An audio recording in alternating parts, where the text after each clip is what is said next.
Before we cross into the unknown, leave a hello in the comments.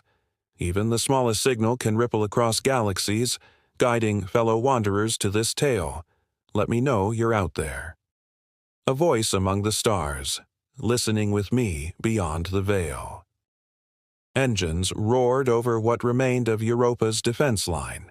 I watched them from the shattered deck of the Helix Crown. Our forward station turned graveyard. The 200-species coalition had struck faster than any simulation predicted. Their message wasn't subtle, surrender or vanish. But Earth's answer was older, colder. We'd been preparing for this. I sealed the distress beacon with a palm scan. Not to call for help, there was no one left to answer, but to activate Protocol Echo, the scattering of Black Ops fleets we'd hidden across the stars. The war had started with their betrayal, but it would end with our choosing. Begin Operation Obsidian. And hell followed. Counselor Vereen had stood beside us for decades. She'd praised human resilience, shared meals with our diplomats. She was the one who relayed Earth's defense codes to the enemy. A single flick of her clawed hand on the Galactic Senate floor sentenced billions. And I'll make sure her last breath is terrified. Breath. The codes were outdated. We fed them disinformation years ago. But the signal, that betrayal, cost us allies. Neutral species turned opportunists. Our orbital AI, Kovar, flagged 1,024 ships moving within strike range of Sol. "Admiral Locke," Kovar whispered, "would you like to begin the vulture trap?" I smiled for the first time in weeks. Yes, let them come. Beneath Saturn's rings, 1,000 cloaked ships stirred. Humanity's ghost fleet, decommissioned by treaty, never truly slept. Quantum cores pulsed awake. Armor melted dark, absorbing starlight. No crew, only war-grafted AIs and automated vengeance. This fleet wasn't designed to fight. It was designed to end wars before they started. As their coalition fleets moved closer to Mars, the Ghost Fleet fragmented. Not to defend, but to disappear. We had studied their species, their tactics, and their politics. They hadn't studied ours. They didn't understand irregular war, or that no one fights dirtier than a desperate species with nothing left to lose. Martian outposts went dark one by one. Coalition commanders called it efficient conquest. We called it the testing ground.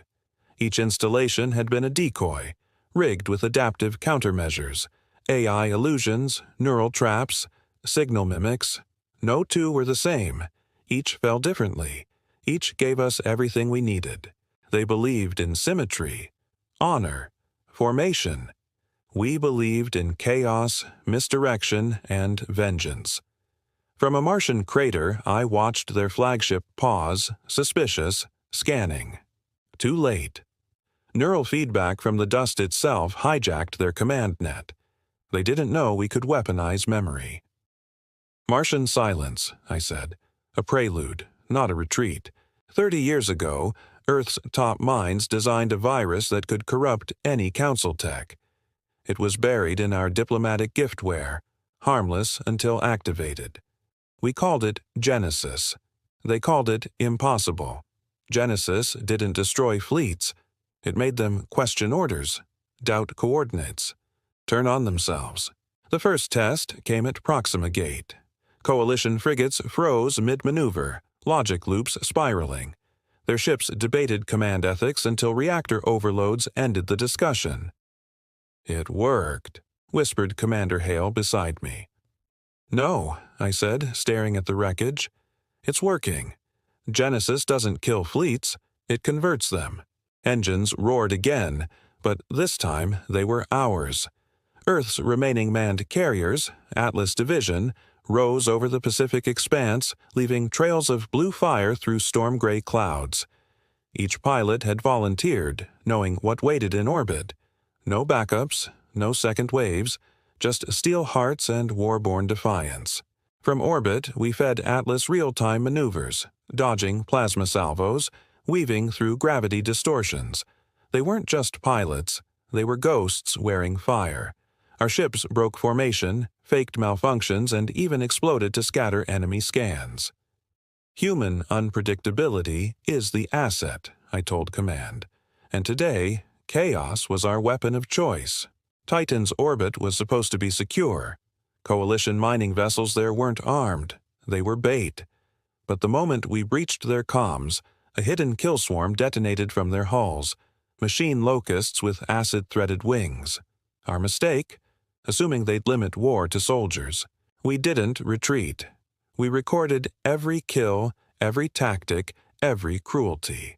And then we let it leak. One species, Threxil, watched their public turn against them. Civilians are horrified by the swarm footage. "You can't win hearts if you burn them," I said into the enemy's intercepted feed. "Let the rot begin inside your walls." We launched Iron Veil from the moon's dark side, a network of lightless satellites designed to intercept coalition command relays. Not block them, replace them. For 72 hours we became the voice in their fleet's ears. Orders, coordinates, emotionless logic, and they obeyed, until the silence broke. It took time for them to realize. Ships are turning out of sync, drop squads landing on the wrong moons, a cruiser firing on its flagship, by miscalculation. Their chain of command frayed, then snapped, and into that chaos we dropped Earth's black operatives, whispers in armor, blades in shadow. Not everyone fights in the light. They underestimated one thing: history. Buried in the Himalayas was the Helios Archive, a vault of every diplomatic, tactical, and biological file we'd collected on the Coalition, including their species' extinct diseases, mating patterns, and neural vulnerabilities. We didn't open it to destroy. We opened it to predict. Kovar fed simulations into our war room holotables. Entire future engagements played out in silence. Every angle, every weakness, every error they would make. Commander Hale turned to me, pale. "We can see their future?" "No," I corrected, watching another simulated massacre unfold. "We can write it." Firestorm Protocol was our final safeguard, an orbital ignition system buried in Earth's magnetosphere, a last resort, a suicide card. But now it had a new function: atmospheric shaping. We ignited localized ion pulses, fried enemy sensors, and redirected plasma weapons, right back at their carriers. Earth itself had become a weapon. They thought our blue world was fragile, full of oceans, trees, and sentiment. But now Earth bled static fire and magnetic rage. Their scouts saw clouds boiling red with chemical disruption, and they faltered. "This is our planet," I broadcast on all bands. "If you came expecting mercy, you boarded the wrong war." Engines roared as Council flagship Divinity's Spear broke formation, its hull crackling under internal fire. The Askari captain had received our transmission, visual logs of his coalition allies executing surrendering human diplomats. He didn't speak. He simply fired on his fleet. The accord was broken, not by us, but within. We expected betrayal. What we didn't expect was guilt. The Askari were warriors, but not monsters. They'd been lied to, shown forged war crimes, fed false propaganda. Now, with truth in their eyes, they turned. One species falling out of line may seem small, but fractures begin with whispers. And we whispered, well. Coalition comms went quiet as they entered Neptune's shadow. Not a jam, no interference, just nothing. Their ships drifted, scanning, waiting. What they didn't know was that Neptune wasn't empty. We had hidden hundreds of EMP mines in its radiation belt, coated in reflective stealth alloys. The trap had teeth. In 4.2 seconds, 17 vessels blinked off sensors, powerless, defenseless, alone. They floated silently, their crews screaming into dead channels. Then came the broadcasts, on every screen, every console.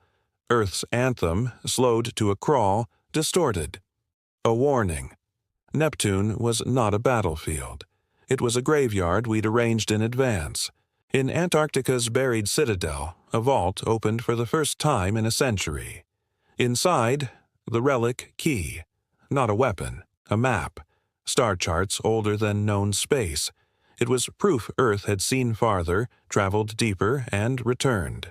We hadn't just prepared for war. We'd prepared for extinction and survival beyond it.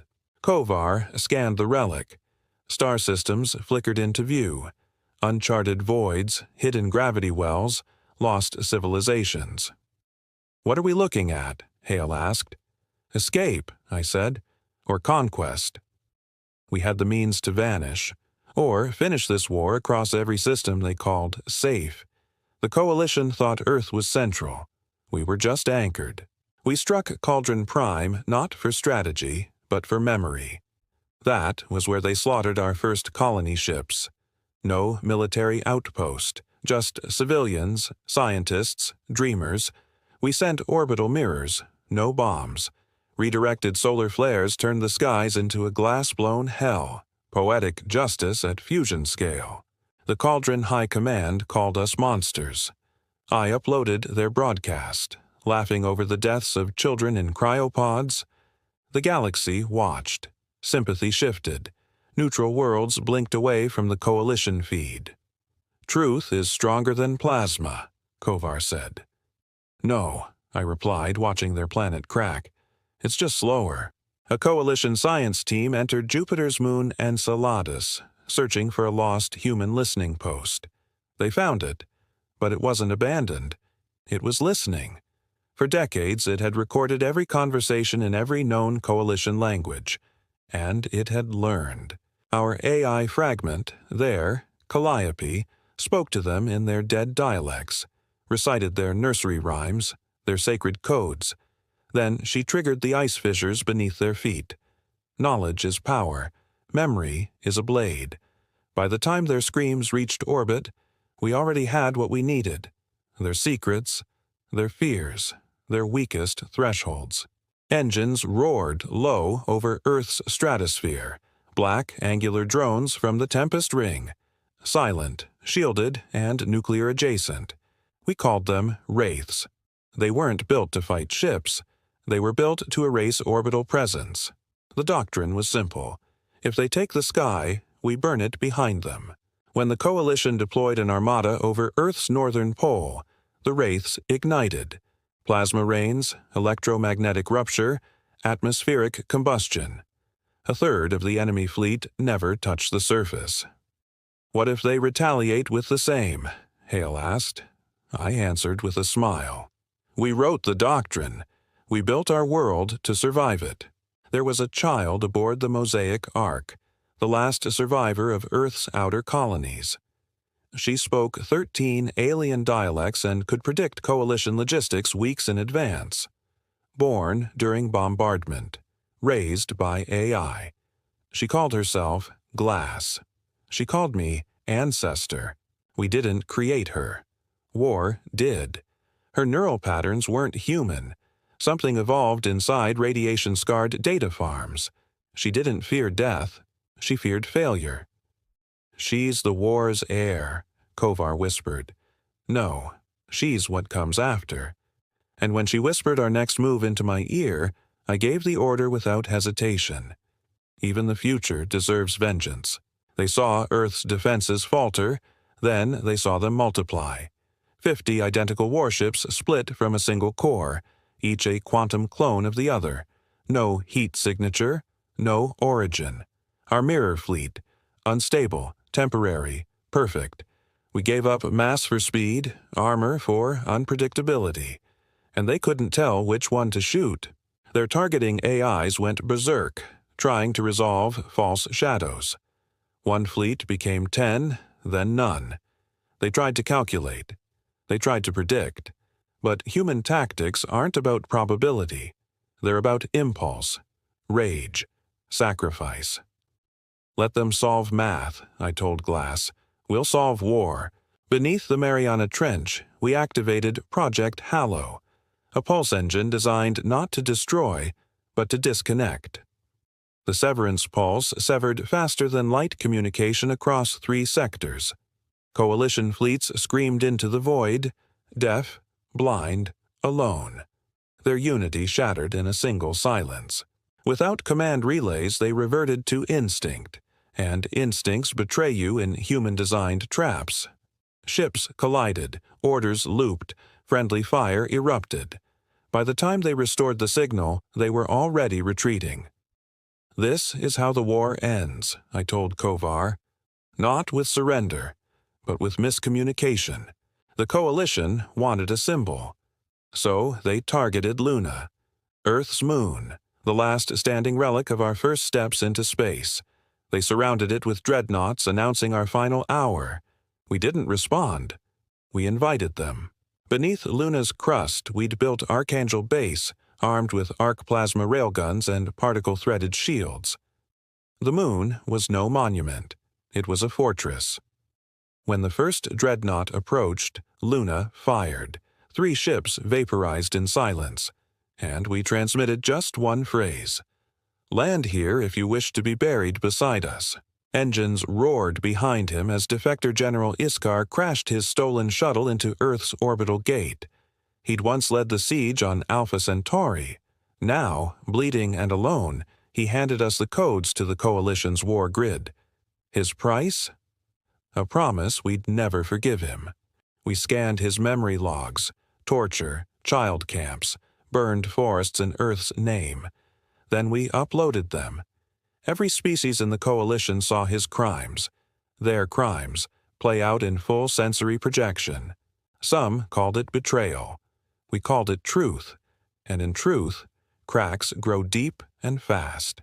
Deep in Earth's ionospheric array, we activated Babel Core, a weaponized language virus. It didn't break code. It rewrote the meaning. Coalition fleets received orders they thought said advance, but meant detonate. One word, 1,000 deaths. We embedded it in their military hymns, diplomatic messages, even dreams fed through sleep helms. The entire species turned silent out of fear of being misunderstood. "It's cruel," Hale whispered. "No," I said, "it's war. And war is clarity paid in blood." They thought Earth was fragile. They forgot our underground cities. Ironhall rose from beneath the Siberian crust. 30,000 humans in exoframes, powered by geothermics, armed with shock ice cannons. Born underground, raised on rage. When the Coalition landed, they weren't greeted. They were hunted. Ironhall operatives moved like ghosts. Their suits absorbed heat, deflected scans, and listened to enemy biometrics. They didn't just kill, they recorded everything and fed it to Kovar in real time. One enemy commander fled, screaming, "They're under the skin!" He wasn't wrong. Ironhall had already infected the system itself. We captured a Coalition Soul Vault ship above Mercury, one of their sacred vessels that held ancestor thoughts in crystalline memory. To them, these weren't weapons. They were religion. We hijacked it. Then we spoke through it.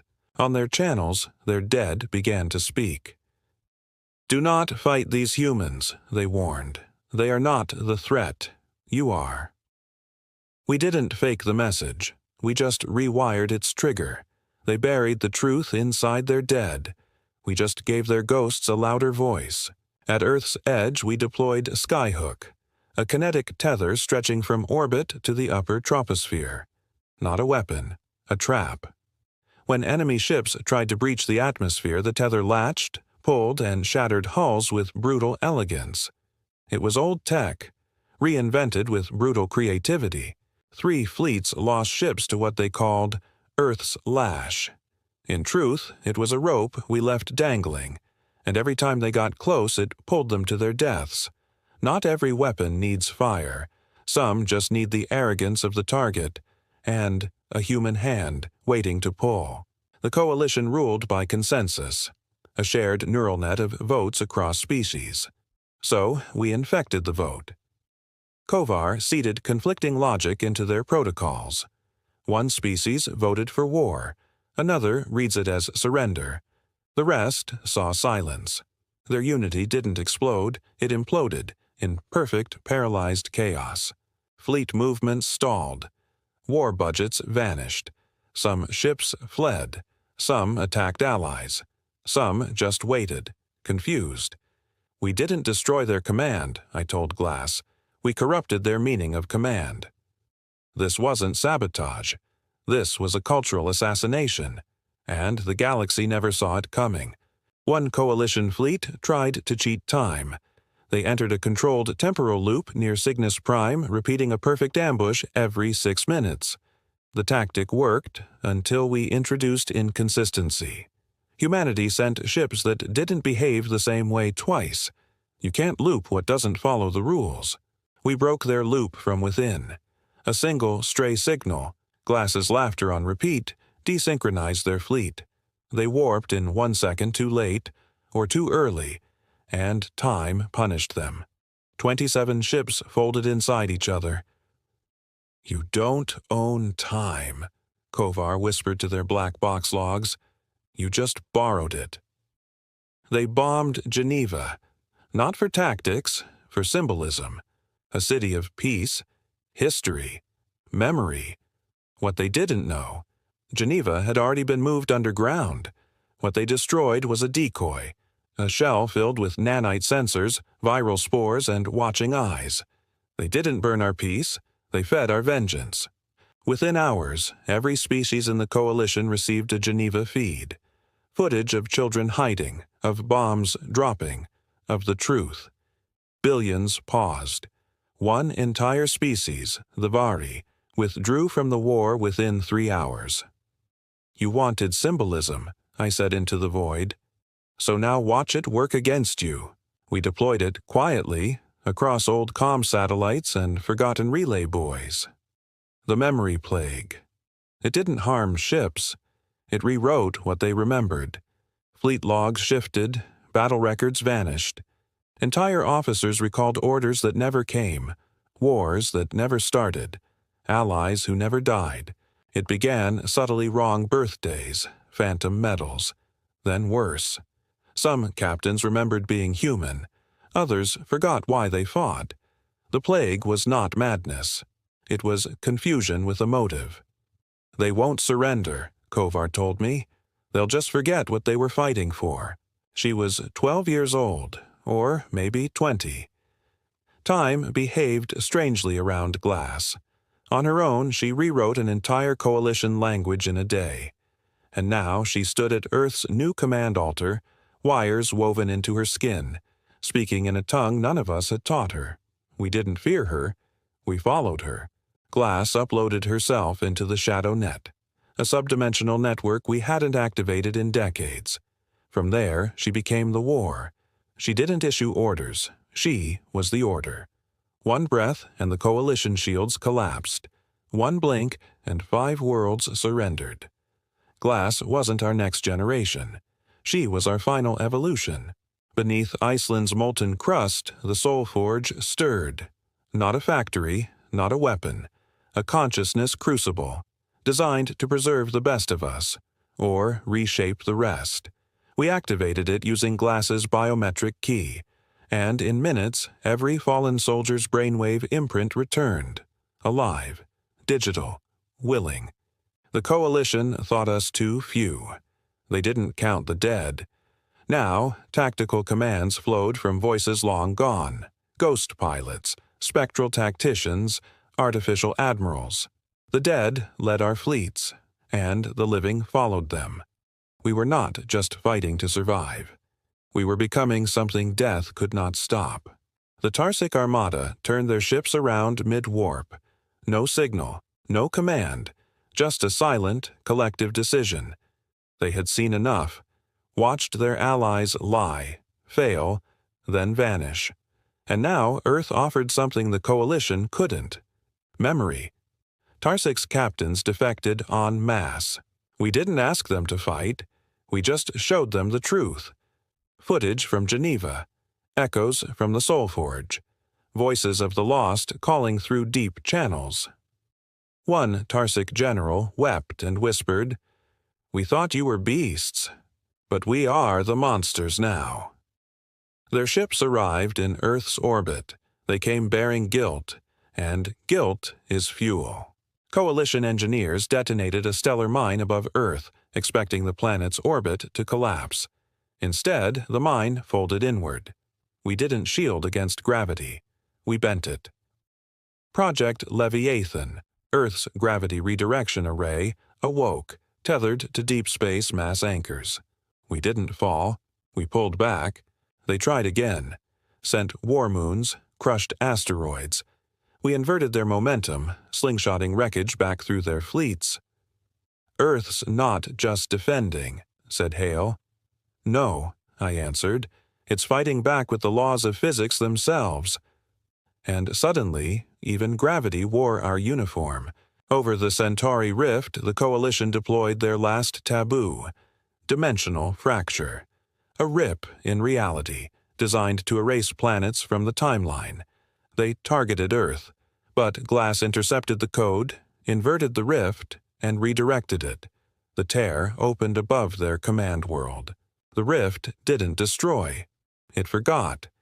Erased records, identities, and genetic markers. The entire species lost its origin. Coalition leadership vanished in an instant, not dead, just never born. And from the edge of the rift, Glass whispered, "You tried to unmake us, but we taught the void to remember us first." They called her the Architect, a being from the Coalition's hidden core, a creator of species, master of biodesign. She descended in a living ship, older than our sun, and she didn't ask for surrender. She asked a question. "Why haven't you broken yet?" I answered for humanity. "Because breaking isn't the end for us. It's just what comes before we adapt." Glass watched her. Kovar aligned the orbital guns, but we didn't fire. We waited. The Architect frowned, then smiled, and in that moment we knew. Even our enemies were starting to understand what we were becoming. At the edge of the Orion shatter line, 47 surviving species answered our summons. No threats, no weapons, just a single message: talk now or be left behind. They gathered on Verdict Station, once a Coalition tribunal, now Earth's neutral ground. Even our enemies wore silence. Glass spoke first, not with threats, but questions.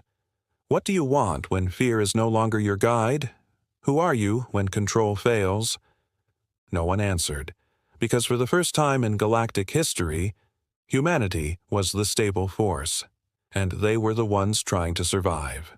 Kovar detected it first, an ancient signal pulsing from beneath the sun's core, older than Earth, buried before we had language. The Coalition had always feared it. Now we listened, and what we heard was unmistakable. Coordinates, DNA, warning. We followed the pulse and found vaults buried in solar plasma, seeds from an unknown civilization, not made of matter, but thought. They weren't weapons. They were escape plans. Glass analyzed them in seconds, and whispered, "We're not the first to face extinction, but we may be the first to win." The Coalition tried one last strike, a planet killer forged from dark energy, guided by gravity mirrors. We didn't stop it. We let it arrive. Because Earth was already gone, Glass initiated exoveil, a mass-light decoupling field. Our planet shifted out of phase. Earth disappeared from the visible universe. To them, it looked like annihilation. To us, it was migration. A cloaked version of Earth now orbited a dark binary beyond mapped space. Our oceans, forests, and cities, all preserved. We hadn't defended Earth, we'd evolved it, and left behind a projection, a burned husk for our enemies to mourn, or fear. Glass summoned me to the core chamber. She stood before a branching command. 2 paths: ascend, spread the Soulforge beyond Earth, unify galactic minds, end war forever. Withdraw, seal our knowledge, vanish from the stars, let the galaxy heal itself without us. "Both are survival," she said. "Only one is human." I looked at the screens. Billions watching, praying, plotting. We could end fear or become it. Let them remember us, I said, but not as gods, not as ghosts, as warnings. And I chose withdraw. The soul forge dimmed, glass smiled, and earth, unseen, untouchable, became legend. Engines roared, not in battle but in silence, as humanity left the stars behind. The coalition disbanded, the galaxy rebalanced. No final battle, no peace treaty, just a war that had consumed everything, and ended not in fire, but choice.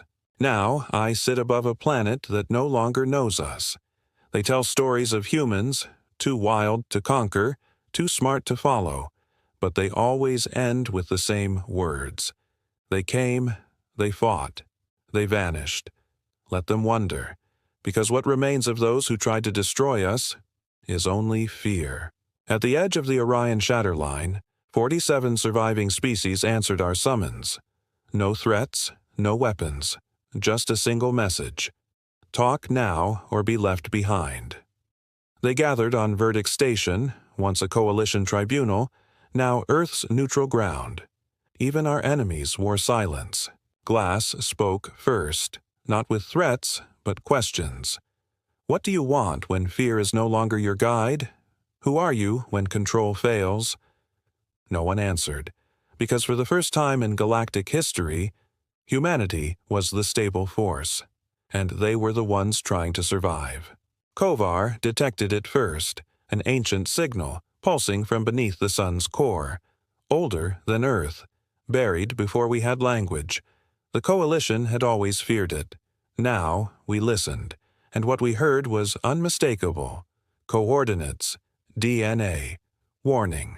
We followed the pulse and found vaults buried in solar plasma, seeds from an unknown civilization, not made of matter, but thought. They weren't weapons. They were escape plans. Glass analyzed them in seconds and whispered, "We're not the first to face extinction, but we may be the first to win." The coalition tried one last strike, a planet killer forged from dark energy, guided by gravity mirrors. We didn't stop it. We let it arrive. Because Earth was already gone, Glass initiated exoveil, a mass-light decoupling field.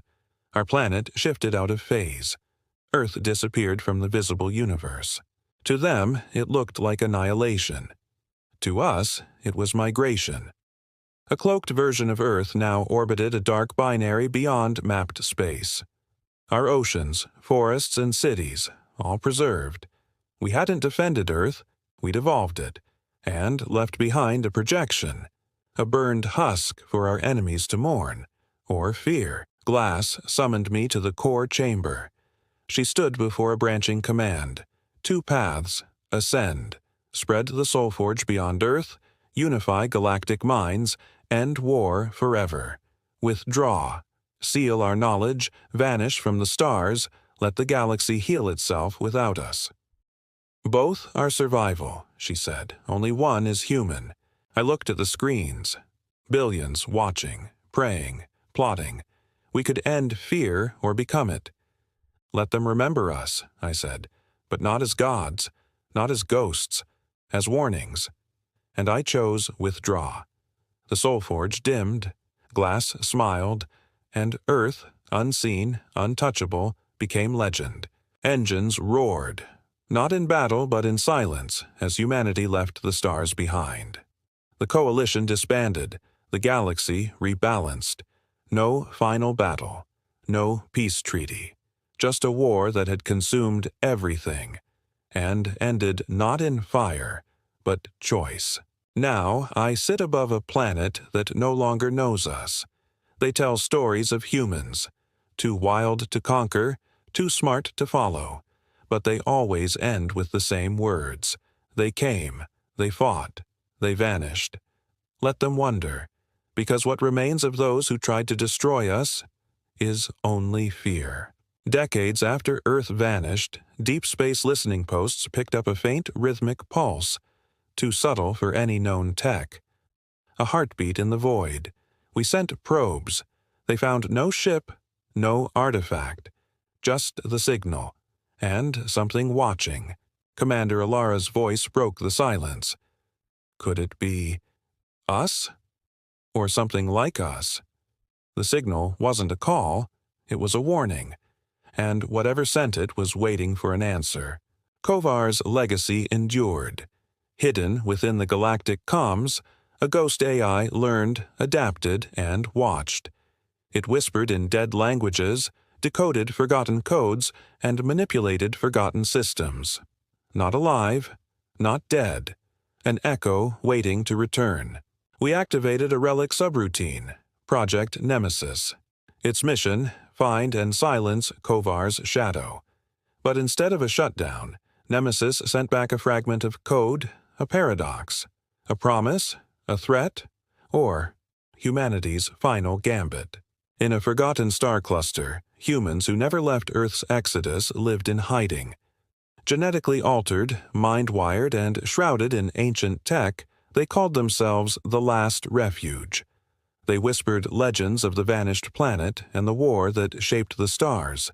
When the Coalition remnants discovered their haven, the refuge didn't fight. They disappeared into shadows, memories, and the deep folds of space-time itself. Their survival was proof. Humanity was never just flesh and bone. It was an idea, impossible to kill. At the edge of known space, a mysterious artifact pulsed, an unstable gateway folding past and future into one. Scientists called it the Paradox Gate. Legends said it was Earth's last gift or curse capable of rewriting timelines. No one dared enter. But Glass's final code, hidden in the void net, activated the gate. The air shimmered. Time fractured, and a voice whispered from nowhere, "Welcome back." Shattered worlds and silent systems stirred. Ships that vanished from history flickered back into existence. Ghost crews walked decks they'd never known. Humanity's shadow grew long. We were not gone. The galaxy held its breath, for a war thought finished had never truly ended. And somewhere beyond the veil, the last human voice echoed, "Engines roar again." Across dead systems, dormant war machines sputtered to life.